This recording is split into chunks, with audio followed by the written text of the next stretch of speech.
বেরাদার আমার নবী বলছে আলী কি ব্যাপার হঠাৎ করে তুমি আমার কাছে কেন? আলী বলছে নবী গো আপনাকে না দেখে থাকতে পারি না গো নবী। নবী গো আপনাকে দেখার জন্য আপনার কাছে ছুটে চলে এসেছি। আমার নবী বলছে গো আলী তবে এক কাজ করো নাও, বাড়িতে গিয়া কাল সকাল বেলাতে আমার বিটি ফাতেমাকে 2 দিনের জন্য বাড়িতে পাঠাও। আমি বিটি ফাতেমাকে দেখতে পাই না তো মনটা যেন কাঁদে গো, মনটা যেন কাঁদে। 2 দিনের জন্য আমার বাড়িতে পাঠাও। বিরাদর ইসলাম মুআদ্দাস সামানিকেরাও হযরত আলী রাদিয়াল্লাহু তাআলা আনহু নবীর দরবার থেকে নিয়ে বাড়ি গেলেন। বাড়িতে যাওয়ার পর মা ফাতেমাকে বলছে গো বিবি ফাতেমা কাল সকাল বেলা তো তোমার আব্বা জানের কাছে 2 দিনের জন্য যাও।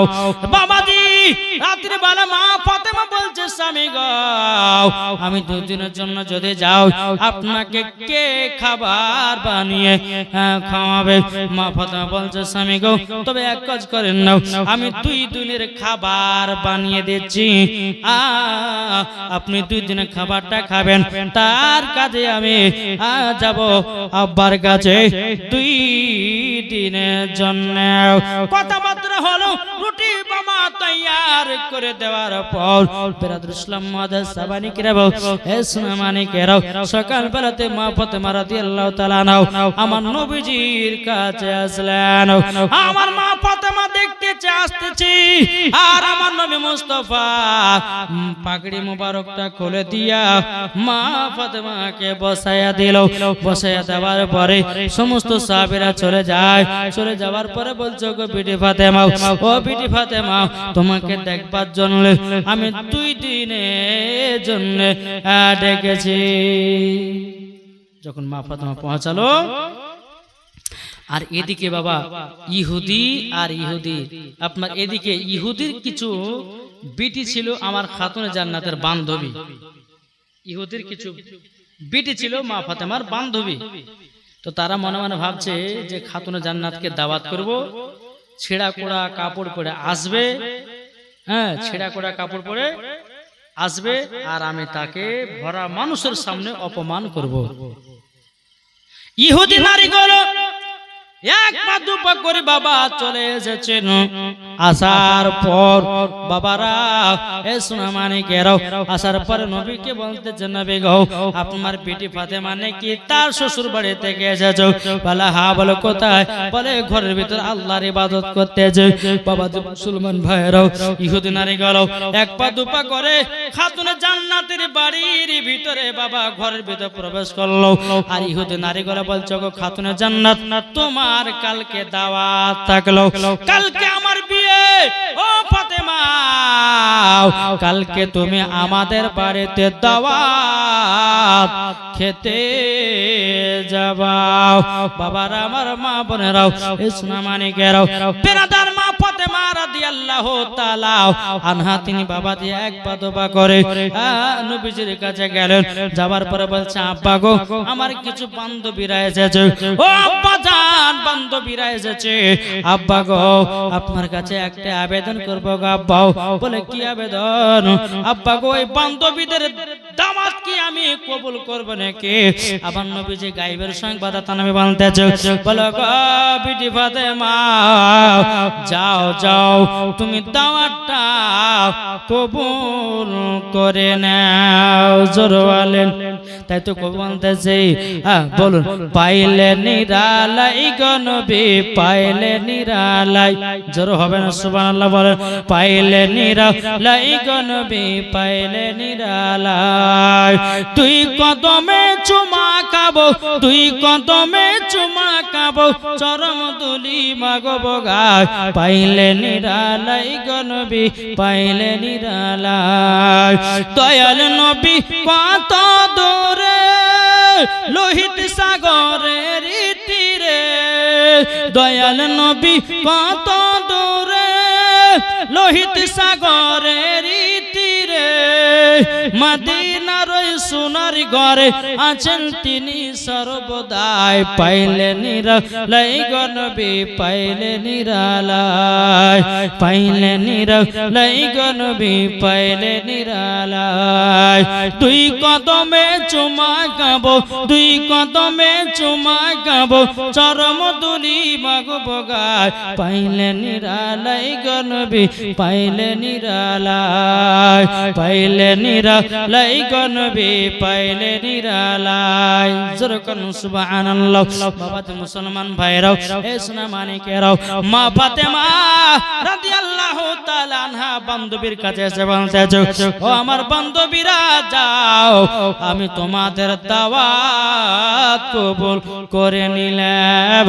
জোরে বলেন না সুবহানাল্লাহ। দাওয়াত কবুল করে নিলাম। বেরাদার ইহুদি নারীগুলো মনে মনে হাসতেছে, হে খাতুন জান্নাত, তুমি দাওয়াত কবুল করেছো, তোমাকে অপমান করার জন্য দাওয়াত করে গেলাম। আল্লাহ বলছে, ওরে ইহুদি নারীরা, আমার খাতুন জান্নাতকে জীবনেও অপমান করতে পারবে না। জোরে বলেন। বাবা যে মুসলমান ভাইরাও, সারা রাত্রি বাবা আল্লাহর ইবাদতে পাগল। মা ফাতেমা রাদিয়াল্লাহু তাআলা আনহা তাহাজ্জুদের নামাজ পড়তেছেন, নবীর পথে দরুদ পড়তেছেন। বাবা আল্লাহর কাছে দোয়া করে, আল্লাহ গো, আল্লাহ গো, আপনি আমাকে একটা পোশাকের ব্যবস্থা করে দাও, আমি বান্ধবীর বাড়িতে খানা খেতে যাব। বেরাদর ইসলাম মুআজ্জাজ সাবানিকেরাও, ফজরের আজান হয়ে গেল। বাবা ফজর নামাজ পড়ার পরে বেরাদর ইসলাম মুআজ্জাজ সাবানিকেরাও আবার আল্লাহর কাছে দোয়া করে বলছে, আল্লাহ, আল্লাহ গো, জান্নাতি পোশাক দিয়ে দিও আল্লাহ। আল্লাহ সেই পোশাক পরে আমার বান্ধবীর বাড়ির খানায় যাব। এ বাবা যে মুসলমান ভাইরা সোনা মানিকেরাও, এদিকে মা ফাতেমা রাদিয়াল্লাহু তাআলা আনহা তিনি বাবা সিজদাতে মাথা নত করে আছেন। এদিকে আমার নবীজি ফজর নামাজের পর এক পা দু পা করে মা ফাতেমা দরওয়াজার কাছে হাজির। পিটি গো, ও পিটি ফাতেমা, জলদি করে দরওয়াজা খুলো। আমার মা ফাতেমা সিজদাতে মাথা নত করেছিলেন। আমার নবীর ডাক শুনে সিজদা থেকে উঠে দরওয়াজা খুলেছে। লাব্বাইক ইয়া রাসূলুল্লাহ, লাব্বাইক হাবিবাল্লাহ। গাব্বা হুজুর, ও গাব্বা হুজুর, কি খবর বলেন না? আমার নবী বলছে, গো বিটি ফাতেমা, নাও তোমার পোশাক। জোরে বলেন সুবহানাল্লাহ। ও বিটি ফাতেমা, তোমার পোশাক নাও, তোমার পোশাক। এবার বাবা যে মুসলমান ভাইরা, পোশাক আপনার দেয়া হলো। আমার নবী আবার মা ফাতেমা বলছে, আব্বা গো, আপনি কি আমার জন্য পোশাক বানিয়েছিলেন নাকি গো আব্বা? আমার নবী বলছে, ও বিটি ফাতেমা গো, এই পোশাক কোনো দুনিয়ার পোশাক নয়, এই পোশাক হলো জান্নাতি লেবাস। জোরে বলেন। বাবা যে মুসলমান ভাইরাও, হে সোনা মানিকেরাও, মা ফাতেমা রাদিয়াল্লাহু তাআলা আনহা বাবা যে জান্নাতি লেবাসটা আপনার পরলেন। পরার পর যখন বাবা বান্ধবের বাড়ি যাওয়ার টাইম হলো, টুক টুক টুক করে জান্নাতি পোশাক পরে আপনার চলতে লেগেছে। এদিকে আমার নবী বলছে, খাতুনে জান্নাত, ও বিটি খাতুনে জান্নাত, তোমার কাছে একটা আবেদন করব, যে জান্নাতি পোশাকটা পরেছো, ওই জান্নাতি পোশাকের উপরে একটা চাদর পরে নিবাও। ও বিটি ফাতেমা, পর্দা করো বা পর্দা করো।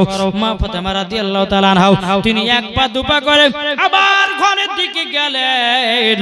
আবার ঘরের দিকে যাবার পরে বেরাদুল ইসলাম মুআজ্জাজ সাবানিকেরাও, এ সোনা মানিকেরাও, বাবা একটা চাদর ছিল। বাবা ওই চাদরে 7টা পট্টি মারা ছিল। কটা? 7টা পট্টি মারা ছিল। ওই চাদরটা মাথা থেকে নিয়ে পা পর্যন্ত ভালোভাবে আপনার ঢেকে নিল। আমার মা বোনদের চাদর হলো আলাদা, আর খাতুনে জান্নাতের চাদর হলো আলাদা। আমার মায়েদের চাদর মাথা থেকে নিয়ে মাথা পর্যন্ত ঢাকা হয়, আর মা ফাতেমা চাদর মাথা মোবারক থেকে নিয়ে পা পর্যন্ত ঢাকা চাদর। জোরে বলেন সুবহানাল্লাহ। চাদরটাকে ভালো করে জোড়ে নিয়েছে। নেওয়ার পরে আব্বা যান, এবার যাই। ঠিক আছে বেটি, যাও বেটি, তবে একটা কথা শোনো বেটি, আজকে তুমি ওখানে গিয়ে মজা পাবা। জোরে বলেন সুবহানাল্লাহ। নবী আমার কথা বললেন।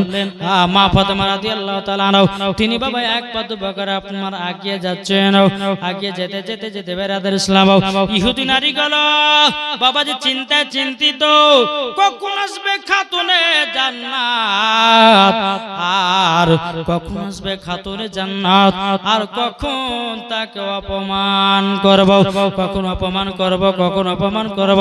এই বেরাদার ইসলাম মুআদ্দাস সামানিকেরাও, এই সোনামানিকেরাও, টুক টুক টুক টুক করে যখন বাবা প্রবেশ করেছেন, প্রবেশ করার পরে বেরাদার সমস্ত ইহুদি দাঁড়িয়ে মা ফাতেমাকে আপনার গোল করে ঘিরে নিয়ে যাও।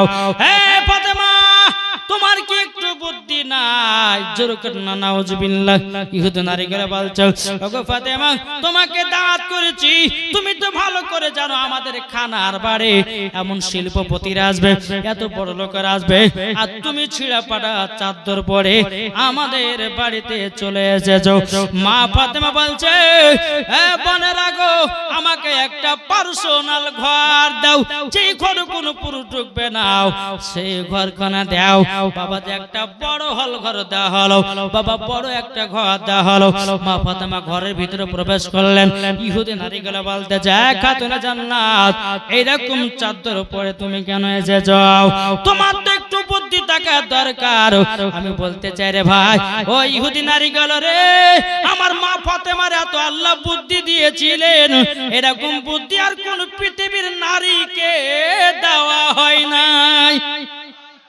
ও মা কালা শুনেছেন, মা রাতের বেলায় মা জননীরাও যখন বাবাজি মা ফাতেমা রাদিয়াল্লাহু তাআলা নাও, তিনি টুক টুক টুক টুক করে বেরাদার মুআদ্দাস সামানিকেরা আবার বলতে লাগলো, বলো গো বোনেরা, তোমরা বড় লোকের মহিলা, তোমরা বড় বড় তোমরা পোশাক পরেছো, তোমরা এরকম আমাকে অপমান করতে পারো না। যেমন বাবাজি আরো সব মহিলাগুলো বলতেছো, খাতুনে জান্নাত একটা তো ভালো পোশাক পরে আসতে পারো, আর একটা ইহুদি নারী বলতেছে, এই কেমন করে আর স্বামী পোশাক দিবে, আর স্বামী তো গরিব, ঠিক মতো খেতে দিতে পারে না। জোরে করুন নাউজুবিল্লাহ। এইরকম ভাবে সমস্ত ইহুদি নারীগুলো খাতুনে জান্নাতকে অপমান করছে। যেমনই অপমান করাও, বাবাদের শরীর থেকে চাদরটা নামায়া দিয়ে যাও। যেমনই বাবা নামায়া দেওয়ারে বাবা মা ফাতেমার বাবা পোশাকে ঘরটাকে আলোময় করে দিয়েছে, ঝিলমিল ঝিলমিল করতেছে। বাবা মুসলমান ভাইরাও, হে সোনামানিকেরাও, ইহুদি নারীগুলো বাবা মা ফাতেমার পোশাক দেখে বাবা তাদের চোখ যেন কপালে উঠে গেছে। হায় হায়, এত দামি খাতুনে জান্নাত পোশাক পেলো তো পেলো কোথা থেকে, কোথা থেকে পেয়েছে? বেরাদুল ইসলাম মুআদ্দাস সামানিকেরাও, ইহুদি নারীগুলো বলতে জগ খাতুনে জান্নাত, তবে শুনে রেখে দাও, এই পোশাক কোথা থেকে কিনেছো? কোন মার্কেটে কিনেছো? ভালো, যত টাকা হোক না কেন, আমার আব্বাদের টাকায় আছে, আমরা ওই পোশাক কিনতে চাই। মা ফাতেমা বলছে, এ আমার বান্ধবীরা শোনো গো, তোমার আব্বাদের কোটি কোটি টাকা থাকলে পরেও আমার মতো পোশাক দুনিয়ার সরজমিনে পাবে না। তাহলে কোথায় পাওয়া যাবে? খাতুনে জান্নাত বলতেছে, বলে শোনো, তোমরা যদি আমার মতো পোশাক যদি পরিধান যদি করতে চাও, তাহলে এক কাজ করো, আমার আব্বা জানের কলমা পড়ে মুসলমান হইতে হবে। জোর হবে না?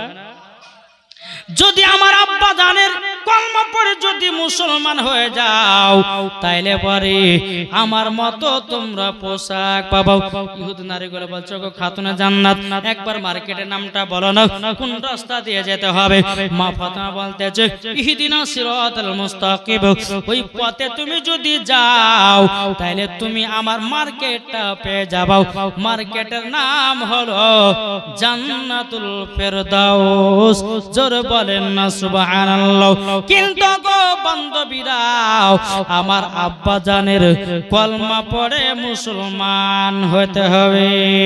সমস্ত নারীরা একই বাক্যে পড়ে নিল, লা ইলাহা ইল্লাল্লাহ মুহাম্মাদুর রাসূলুল্লাহ। রাসূলুল্লাহ সাল্লাল্লাহু তাআলা আলাইহি সাল্লাম কিতাবের মধ্যে পাওয়া যায় রে বাবা। কোন কিতাবে বলতেছে 440 জন নারী মা ফাতেমার হাতে সেদিন কলমা পড়েছিল। আবার কোন কিতাবে বলতেছে না 40 জন মহিলাও মা ফাতেমার কাছে কলমা পড়ে মুসলমান হয়েছিল। বেরাদুল ইসলাম মুআদ্দাস সামানিকেরাও ইহুদি নারীগুলো বলতেছে গো খাতুনে জান্নাত, তাহলে আমরাও তোমার মতো জান্নাতি পোশাক পাবো? বলে হ্যাঁ পাবা পাবা, সঠিকভাবে নামাজ রোজাগুলো করতে হবে, পর্দাগুলো করতে হবে। যদি আমার মতো তোমরা হয়ে যেতে পারো আমি তোমাদেরকে সাথে করে জান্নাত নিয়ে যাব।